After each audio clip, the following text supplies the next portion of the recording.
trick up my sleeve. Shane Chapman from the Ultimate Deck Shop, out on location in the Greens on Gardner in Regina, and just going to give you a quick little heads up on something that's super common in the Regina and Saskatoon areas. So you'll see this is a fairly new house here. This ledger board has been put on at the time of the build just simply with a few nails.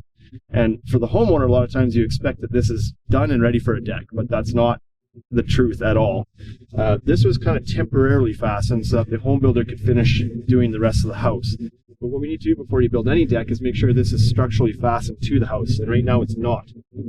So I don't blame the average homeowner for thinking this is ready to go, because you just assume that it was put there and is ready to go. But we need to install some structural lag bolts into this house here to make sure this doesn't fall off. You'll also notice that all these nails are rusted already, which means they're probably the same nails that were used to frame the house with, which are not meant for treated lumber. That's why they're starting to rust already. They're outside and they shouldn't be. So before the build, we'll have to go in and find out where the engineered floor joists are. If you're looking on your tape measure, every 19 3/16 of an inch there's a black diamond, and that's traditional engineered floor layout for these new homes. If there's access to the basement, you can go underneath, find one to start, and then measure off of. But for sure, before anything goes onto this deck, we're going to want to make sure that that board is properly fastened, not just with nails.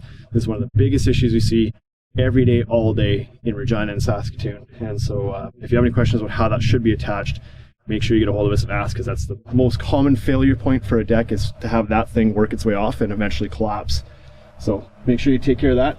If there is some sort of landmark on the house, like a gas line or something coming out of the house, that's a good reference point to be able to go inside, find that gas line, find your first joist, and then measure off that. So, but this is a very important step that needs to be done before anybody builds their deck, whether you're doing it yourself or hiring a contractor.